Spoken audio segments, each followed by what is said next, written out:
நீங்க மட்டும்தான் தமிழனா?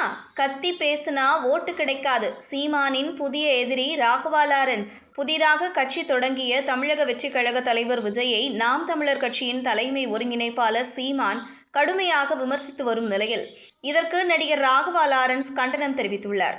அண்மை காலமாக சீமான் தமிழக வெற்றிக் கழகம், அதன் தொண்டர்கள், கட்சியின் தலைவர் விஜய் என ஒட்டுமொத்தமாக விஜய் கட்சியை டார்கெட் செய்து பரப்புரை மேற்கொண்டு வருகிறார். குறிப்பாக விஜய் தொண்டர்களை அணில் கூட்டம் என்று கூறுவது, தற்குறி கூட்டம் என்று விமர்சிப்பது இளைஞர்கள் மத்தியில் முகம் சுழிப்பை ஏற்படுத்தியுள்ளது. சீமானின் செயல்பாடுகளுக்கு பிரபல நடன இயக்குனரும் நடிகருமான ராகவா லாரன்ஸ் கண்டனம் தெரிவித்துள்ளார்.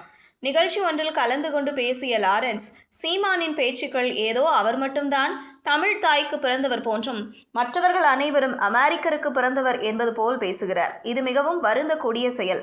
இதனை அவர் தொடர்ந்து செய்யக்கூடாது. அரசியல் என்பது ஓட்டப்பந்தயம் போன்றது. பந்தய ரேஸில் அனைவரும் ஓடி அதில் வெற்றி பெறும் நபர்தான் உண்மையான ஆண்மகன். ஆனால் யாருமே ஓடக்கூடாது, நான் மட்டும்தான் ஓடுவேன், நானே ஓடி நானே வெற்றி பெறுவேன் என்று சொல்வது என்ன மனநிலை? நீங்கள் ஓட்டுக்காக பேசுகிறீர்கள். நான் ரஜினி ரசிகன், நாட்டுக்காக பேசுபவன். யார் புதிதாக அரசியலுக்கு வந்தாலும் அவர்களை வரவேற்று அரவணைக்க கற்றுக்கொள்ளுங்கள் என்று தெரிவித்துள்ளார்.